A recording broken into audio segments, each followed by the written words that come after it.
Hello, and welcome to Moments in History. I'm Linda Shenton-Matchett, author, speaker, and history geek. While researching my stories, I unearthed tons of intriguing historical information that does not end up in my books. So I've created this channel to share these tidbits with you. I appreciate you stopping by to watch. Today, I'd like to focus on 5 women who made their mark on the world through inventions, most of which were advanced for their time. The first patent is quite unusual and came as a result of the Napoleonic Wars that occurred between 1803 and 1815. Because the U.S. had an embargo with France and Great Britain, there was a need for American-made hats to replace those previously imported from Europe. A technique to braid straw had been devised more than a decade earlier by New Englander Bessie Metcalf, but because of the laws preventing women from holding property, she chose not to apply. Instead, Mary Keyes would become the first woman to receive a patent for her technique of weaving straw with silk. The patent was awarded on May 5, 1809, and First Lady Dolly Madison was said to be so pleased with the innovation she sent a personal letter of congratulations. Dolly knew about the patent because her husband, President James Madison, signed off on the application. The American hat industry exploded with over $500,000 worth of straw bonnets produced in Massachusetts alone in 1810. In today's money, that's $9 million. That's a lot of hats. If you live in a cold climate and are grateful for the heater in your car, you can thank Margaret Wilcox of Chicago. An engineer, she was the first person to patent an automobile heater with her 1893 design that used heat from the car's engine to keep drivers and passengers warm during their trips. Later engineers improved on that idea by making the heat easier to regulate. In addition to keeping the interior of the car warm, her heater made driving easier by keeping windows clear. Born in Chicago in 1838, Wilcox was a mechanical engineer who spent her life designing machines that were intended to make life a little bit easier, such as her combination clothes and dishwasher. She figured that since engines create a lot of heat, she could run a channel of air through the engine and then send it back into the rail cars. It was a pretty genius concept, one that hadn't even been considered before. During part of my childhood, I lived in an urban area and vividly remember the street sweepers coming down the road. My friends and I would run alongside down the sidewalk beside the machine, watching the giant brushes whirling as they caught up the debris and then spread water on the asphalt. Florence Parpart's design was not the first, but it was such an improvement on earlier models that within 2 years of receiving her patent in 1904, she had contracts all over the U.S. to manufacture her design. Interestingly, it took 3 years for her to be awarded the patent. Her very detailed machine was one that combined to, quote-unquote, produce a comparatively light draft machine to efficiently gather dust from the street surface regardless of inequalities, and finally deliver said dirt to a receptacle where it is evenly distributed preliminarily to a discharge into waiting carts. That's a mouthful, isn't it?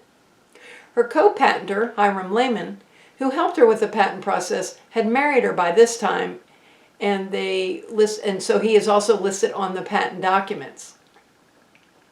Born in Hoboken, New Jersey, Parpart was listed as a housewife in the U.S. Census for the majority of her life.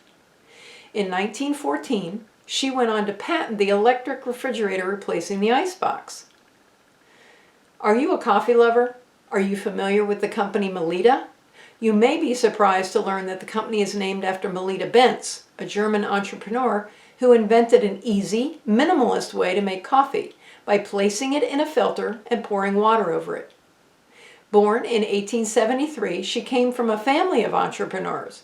Her grandparents owned a brewery, and her father was a book salesman and publisher.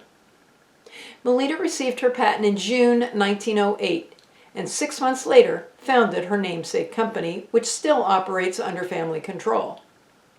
After contracting a tinsmith to manufacture the devices, they sold 1,200 coffee filters at the 1909 Leipzig Fair. As a housewife, Benz found that percolators were prone to overbrewing the coffee.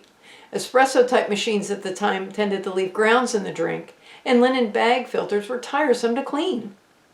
She experimented with many means, but ended up by using blotting paper from her son Willie's school exercise book and a brass pot punctured with a nail. Her husband Hugo and their sons Horst and Willie were the first employees of the new company. In 1910, the company won a gold medal at the International Health Exhibition and a silver medal at the Saxon Innkeepers Association. When the First World War erupted, medals were requisitioned for use in Zeppelin construction, and her husband was conscripted to Romania. Paper was rationed, and coffee beans were impossible to import due to the British blockade. This all disrupted normal business. During the time, she supported herself by selling cartons. Continuing expansions caused the company to move several times within Dresden. By 1928, the demand for their products was so high that the 80 workers had to work in double shift systems. As no satisfactory production facilities could be found in Dresden, the fast-growing company moved in 1929 to Minden in eastern Westphalia. By that time, 169,420 filters had been produced. At the time of her death in 1950, the company valuation had reached 4.7 million Deutschmarks. Our next inventor, Bessie Virginia Blount, also known as Bessie Blount Griffin, was an American nurse, physical therapist, and handwriting expert. Some sources indicate she may be the first black woman to train at Scotland Yard's document division. In the 1940s, she worked with World War II veterans in New York City's Bronx Hospital, where she taught them, the veterans with amputations, to read and write with their teeth and feet. It was during this work that Blount invented a device that her patients could use to feed themselves. Her invention involved a tube that delivered food to a person's mouth whenever he or she bit down on it. She patented part of the design in 1948, then gifted the rights of the invention over to the French government in 1951 on the advice of a religious leader. The U.S. government had not shown any interest in her device. Her invention paved the way for modern feeding tubes, which can be inserted into a person's nose or stomach if the user can't ingest food orally.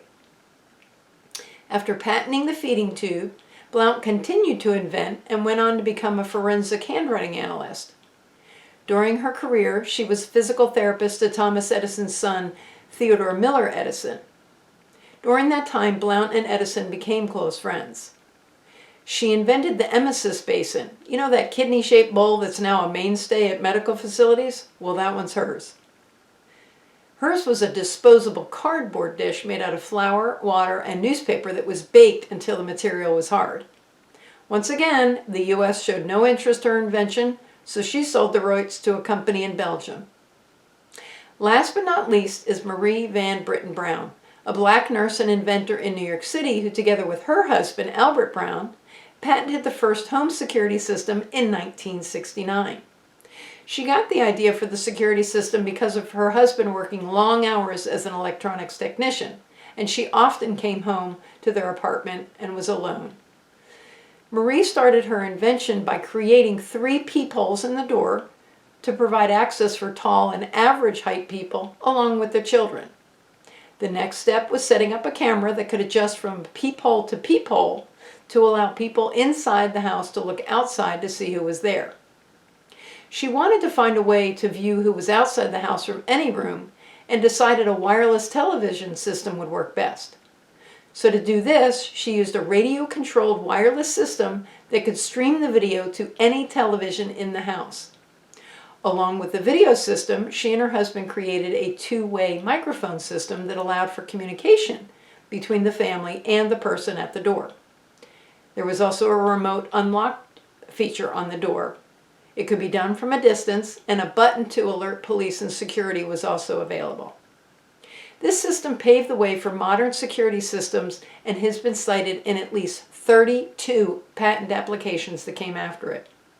At first, the invention was difficult to sell to home builders because the cost of implementation was so high, but many businesses adopted Brown's system. Additionally, the fame of her device led to more prevalent CCTV surveillance in public areas.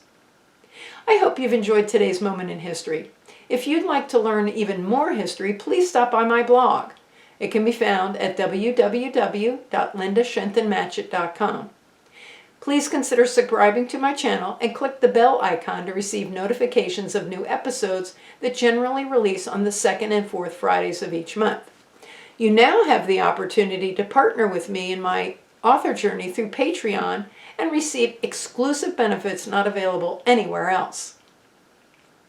Depending on the level of support you choose, you'll get to read along as I write, obtain advanced copies of ebooks or signed paperbacks, and attend live monthly chats. You might even get to name a character. Head on over to my page found at patreon.com/Linda Shenton Matchett. That's patreon.com/Linda Shenton Matchett. Thanks for watching and have a great rest of your day.